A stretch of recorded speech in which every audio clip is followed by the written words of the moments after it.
Hey everybody, how are you today? This is your old pal Boise with another daily sobriety vlog. Yes. Today, here's the stats. Saturday, May 23rd. I have been sober for 14,298 days, 39 years, 1 month, and 20 days, and a total of 469 months. Today was quite a day here in Houston. I tell you what, the weather was out of control. It was absolutely wild, and big storm coming off the Gulf all the way across Houston. I had to pick up Carlton up in Bush Airport. I drove through all that stuff. That was insane. Caroline was getting completely wet as well. It was just a downpour. It's the expression you hear about being a flat rock under a cow while it's urinating. I gotta move this thing around. Somehow my camera is getting jammed up.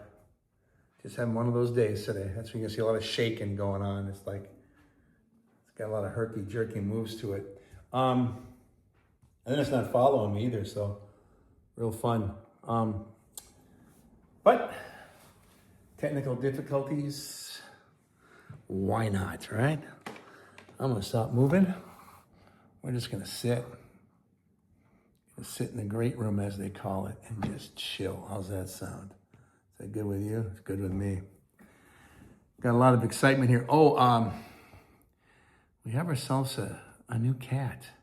His name is Basil. And let me move the camera so you can see him. There he is. Look at him. Just hanging out with me. So that's fun. And he's young, so he's kind of clumsy. Like right now, he's got a claw in my shirt. He tends to want to touch you and smack you, but he doesn't withdraw his claws, and he gets caught on everything. And right now, he's tearing my shirt up. But you know, I forgot how when we haven't had young ones in a while, so it's kind of funny actually.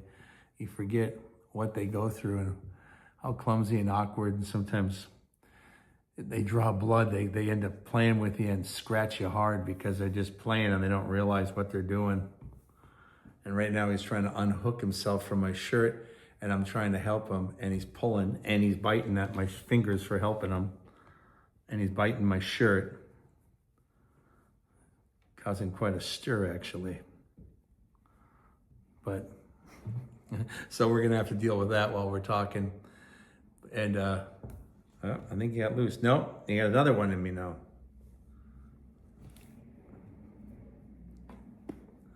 So, gonna be a tug of war on my shirt. If you see my shirt yanking around, that's the reason why. And he's blaming me for it, so he's nipping at me. There he is, see him? He's struggling. What's wrong, boy? You're the one that did it to yourself. Learn to control your claws. Well, don't put your other paw in there, you'll have more claws. That's gonna be one of those days. Things you don't plan on. They happen all the time, right? With sobriety or with anything else. Hey, he got loose. He's running wild now. But anyways, that's Basil. But yeah, today was a crazy day weather-wise in all of Houston. And the one thing I noticed being a boy that was raised in the woods of Duluth, Minnesota, we'd have thunderstorms, but nothing as powerful and almost majestic as it comes off the Gulf of Mexico. And I'm not talking tropical storms. Those are wild. Those are like baby hurricanes, but I'm just talking about just a storm. When I first got down here, Kim would laugh at me because I'd be sitting out there. The cats would get scared, so they wouldn't go out with me. I'd have them on little harnesses and leashes. But when it's raining out, they're too scared, so they'd stay in the house. And I would sit out there and sip coffee and just feel the wind, and the smell of the storm and the lightning and the thunder just shaking you in the house. It's incredible. If you haven't experienced a storm off the Gulf of Mexico, it's like going to an IMAX and seeing a disaster movie with a big storm. That's what it's like. It's incredible, actually. It's kind of exciting for a kid from up north. I mean, we get big snowstorms and stuff, but we wouldn't get storms like that, rainstorms like that at all. Cheers. So it's kind of fun when you go to a different part of a country, and a lot of things are alien to you, just like storms. Or if someone from Houston goes up north, this girl I know, Megan, she's raised here in Houston. Now she's got a boyfriend, and she's snowboarding all over in the Northwest in Oregon, and really good snowboarder now. Like, you come from the land where if there's a chance of snow, school is closed completely the next day, even if there isn't any snow. Just the threat of it does it. And she's in there snowboarding like she's been raised in the snow. So it's kind of wild. And she would be the first to tell you that she adjusted to something new. And now that's her new normal. And it's the same when you get sober. Everything is new. Everything is a big change. You're not sure if you're doing it right. You're not sure if you can even trust yourself to keep going, and you're worried that you might even fail yourself, much less your friends and your family. First and foremost, you got to take care of yourself. You're the one that has to do it for yourself. Even if you have a husband or wife or you have children, you still have to do it for yourself, because if you're just doing it, I'm doing it for my kids, then you're just half-assed doing it because you're not doing it for you. And without you being sober, there is no you. There is no mom, there is no dad, there is no wife, there is no husband, there is no child, there is no nothing. You are nothing. You are, as my auntie used to call me, a warning sign on the road to life. And it takes a while before you become a billboard of redemption. So change and the awkwardness of that change can sometimes be frightening. Most times it is. It's definitely awkward. You doubt yourself. You wonder how you got into this situation. You actually can hate yourself for doing what you did to yourself. And then you wonder how you're going to get out of it. And the only way you can get out of it is day by day being sober and keep moving forward and just helping yourself create a stronger you. You build the wall brick by brick. You build the house brick by brick. Everything you do is brick by brick, step by step. Incrementally speaking, it's like turning a battleship, not a speedboat. Takes a while. Then when you get in the right direction, it takes a while to get the speed up. It takes a while to have that type of assuredness that you're going in the correct direction. And then pretty soon, everyone realizes that you're the captain of that ship and you're doing a great job. Then after a while, people look at you like, you've always done a great job. This is what you do. You're killing it. Someone texted me the other day and said, Dad, 39 years, dude, you're killing it. Keep going. You know, it's you get attaboys, attagirl from people. You know what I mean? You get recognition for what you're doing, and you're not doing it for the recognition, but it's kind of sometimes embarrassing and humbling, but very nice to hear for sure, and validates what you're doing, which is important, very important. And it helps you become a stronger you so that you're actually able to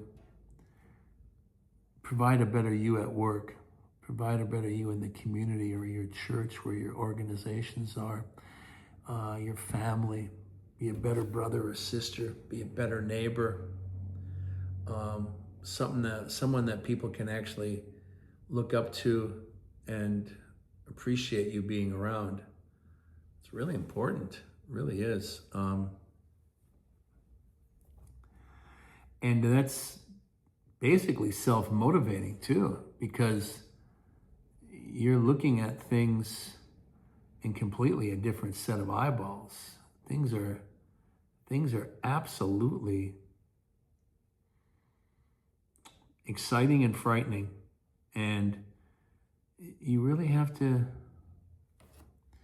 take into consideration what you're doing. I got some more questions they had sent me, and I thought it'd be kind of fun too.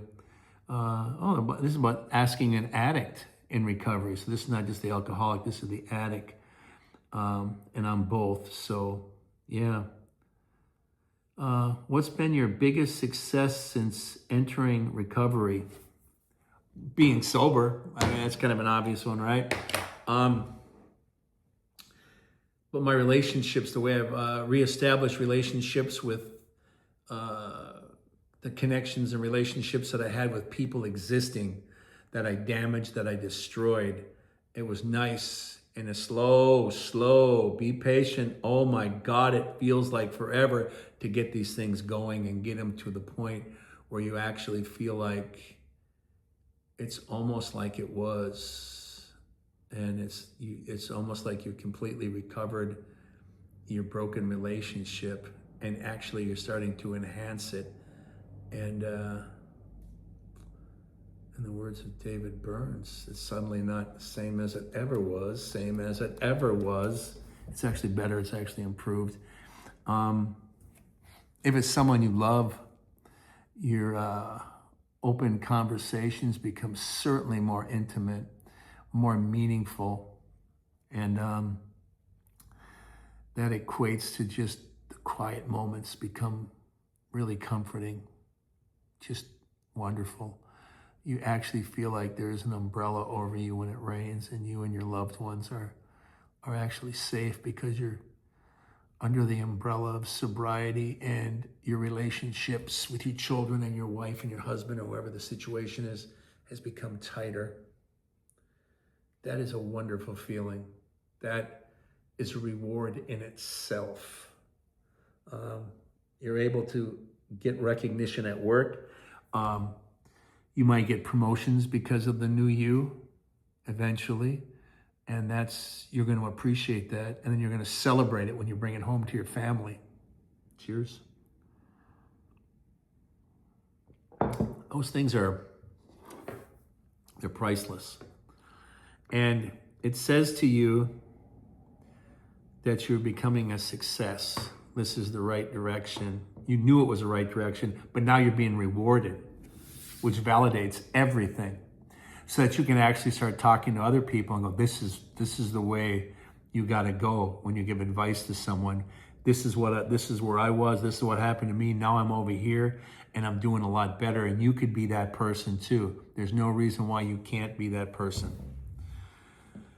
And like I say, and you use this saying yourself, you don't see a big S in a Superman cape on my back, do you? No. I don't even make a good Clark Kent. I look more like Wilford Brimley at this point.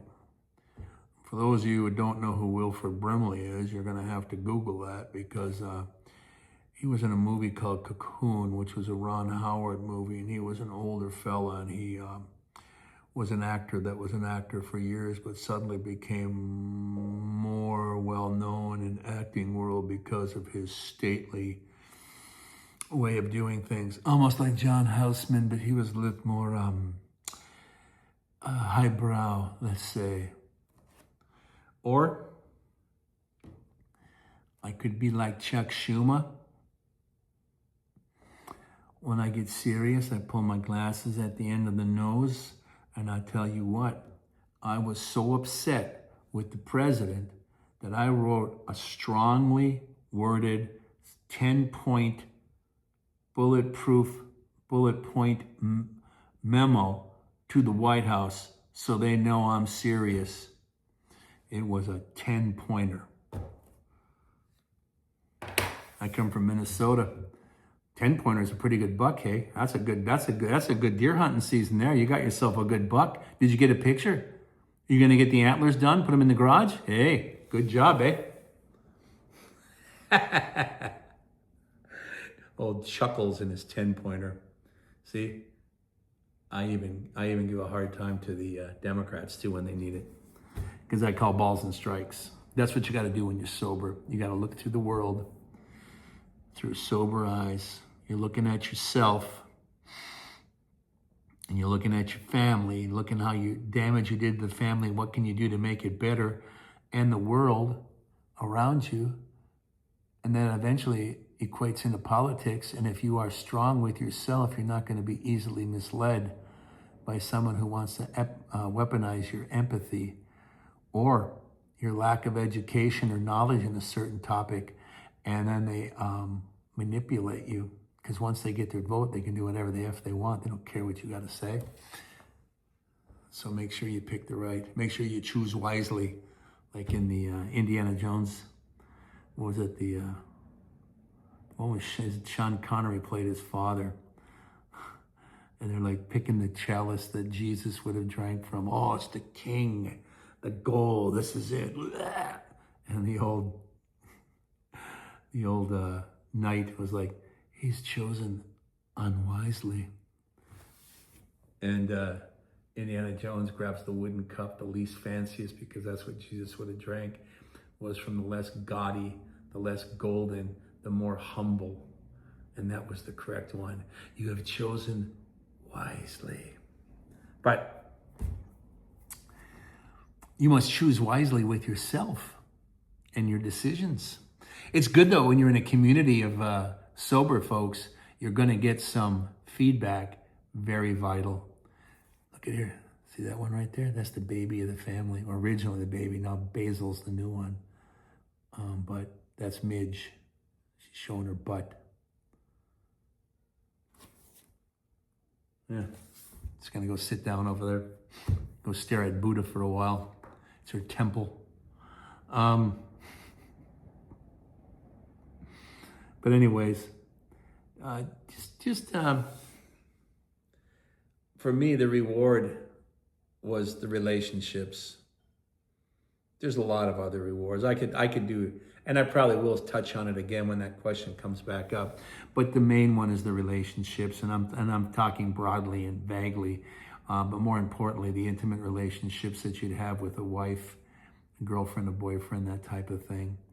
These are the people that you rely on. These are the people that know your secrets. Almost all of them. Because you haven't quite gotten to that yet, have you? But they know a lot. Enough to probably put you in jail, right? That's why you ever notice in the court of law, cheers, a woman cannot testify against her husband, and a husband cannot testify against his wife. Even if they fucking hate each other at that point. Because you know too much. And it might skew the jury one way or the other, and it might not be a accurate representation. Because at that point, it's not so much lawful, and it gets real personal. But that's the whole thing about being sober. It is personal. It is. And when you do damage, it's personal to other people that you've damaged. So it's a new way of life. Just like the storms that came through today was exciting and horrific and scary. And I was out driving and picking up people at Bush Airport on the north side of town. But otherwise, I'd be on the front porch, just sipping coffee, going, God, this is incredible. I still get into that. I really do. A couple of times I went for I do my 10,000 steps. I basically will walk a minimum of 4 miles every day. Because I can't run anymore because they replaced my knees, or I got fake knees, titanium knees or whatever they are. But I can no longer run. I can only walk and do elliptical and bike and swim. I can't run. Literally, I can't run. It's like watching Frankenstein or the Tin Man. It's like watching Frankenstein race to the oil can to give it to the Tin Man because he's freezing up. That's how I get up in the morning, I swear to God. As my Uncle Dave used to say, you know when you're getting old, when you wake up in the morning and all the parts that are stiff aren't the fun ones. When I was younger, like, what do you mean by that? And I'm like, oh. And now I'm like, yeah. Oh, man. Elbow, fingers, wrist, knee, hip. Why my middle toe? seem pretty dormant in the middle section here. What's going on? What do we need to arouse that? So sometimes when you get up in the morning, all the stiff parts are not the fun parts, shall we say, or as Uncle Dave used to say. Uncle Dave passed a few years ago. I think he was the funniest guy that I ever knew and grew up with. Besides, I listened to comedy records like Cheech and Chong and George Carlin and Richard Pryor, Red Fox too. And then I'd watch, and comedy HBO specials and things like that, Eddie Murphy and whatnot. But Uncle Dave was the funniest man that I knew and I grew up with. So we had a lot of funny stuff and a lot of off-colored stuff. And he never swore, but he just implied. I can't do that. I'm just rated R. I'm just George Carlin dirty sometimes. Uncle Dave was not. He was like implied and funny, like Bill Cosby, without having you drink Kool-Aid. If you know what I mean. If you know what I mean. If you know what I mean. Say no more. Say no more. Monty Python was a bit like that too. They would be obviously vague, and you knew exactly what they were saying. It's just kind of fun. That's kind of a reward too. As comedy, I learned that I can laugh and still be sober, which means when I go into a party situation, I can relax and have more fun than anyone else that's drinking or doing their drugs. And oftentimes I've had people go, "God damn, Boise, I'm fucking drinking and doing blow, and you're having a better time than I am. What's going on?" That's going on, Jimmy. Jesus Christ. But I'm not intimidated by it. I don't feel like I have to join the crowd. So there's a reward in that. And it manifests into an inner strength. And I've said it before, and I'll say it again, and I like saying it. It's like the best thing a man or woman can do is take their biggest weakness and turn it into a strength. Then you're like a secret hero Marvel comic book hero. Mine just happens to be sobriety. And I tell people, it's like, say you're bad at math. You avoid it at all costs. Throw yourself into it. Do your best to become the best mathematician that you can possibly be. And then one day someone's going to say, "God damn, you could barely understand division and the multiplication tables, and now you work for NASA?" Yeah, things change, man. But it's incremental, slowly but surely. And stop calling me Shirley. Yeah, I know. But that's the reward. It's a great reward. It's something that I relish every day. When I stop to think about it, I'm actually getting emotional right now because I am grateful. Grateful to have the opportunity to turn my life around, and grateful to turn it around to everyone who thought I was the biggest, pardon my French, piece of shit on the face of the earth. And now I'm treated completely different. And trust me, I remember every painful step of the way, but it takes time. I can relish in it now because if someone actually said that, I'd be like, "Wow, update your files, dude. That's just sad." It doesn't even affect me anymore. But back then it would hurt tremendously. But I am certainly grateful for where I am now and how I got here. And it's like I'm an alchemist, and an alchemist is someone in the Middle Ages that would take lead and try to turn it into gold value, right? Lead is worthless. Gold is what you want, right? So I took all the lead and all the shit in my life and turned it around and started making gold out of all that goddamn manure. Oh, man. And when it started, it just kept going. And it's a great, great feeling. And it's an empowering feeling. And you're going to want to do that definitely yourself. And while you're doing it, and you're watching the video and you see the comments, join some of the people who you feel would understand you. And if you've been sober for 5 years and this gal's been sober for 8, and this gal wants to talk to someone, another girl that's sober for 10. Hey, is there room for a guy who's been sober for 4? Yes, there is. Share some of your comments and some of the things you've been through. The community is the solid thing that keeps you strong. That's the reason why you go to meetings, like I would fondly call my group the Dirty Dozen. These guys knew a lot about me, and it was the ugly shit.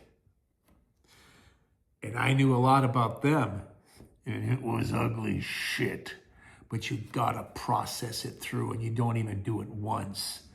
It isn't like farting and saying, oh, excuse me. We can laugh about it now. No, it's not like that. Oh, you can laugh at the fart, but... Whew.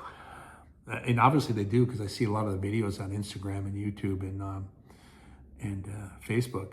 Farting is quite a thing nowadays on the internet. So I figured I would just spread a little something else on the internet.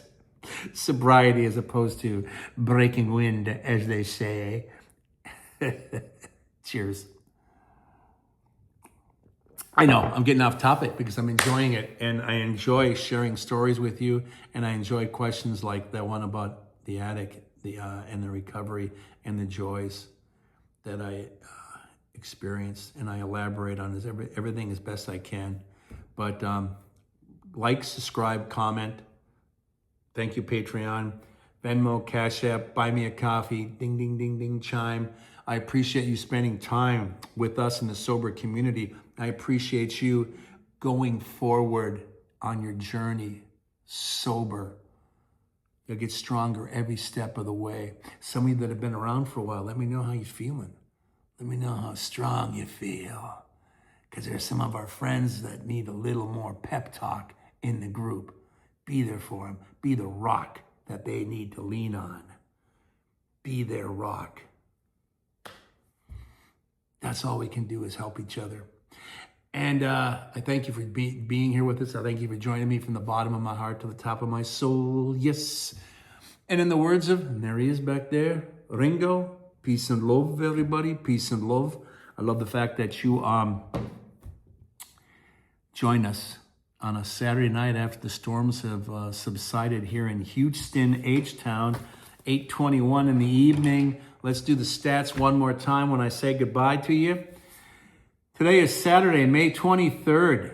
I've been sober for 14,298 days. That's 39 years, 1 month, and 20 days, 469, he said 69, months. So, thank you for being here. Thank you, God. Thank you, everybody. I want to thank my family and friends. And I really hope I deserve this award, because it's literally been a hard day's night. Cheers. But thank you. I love you. I'll see you again on the next sobriety, daily sobriety vlog. Adios, amigos.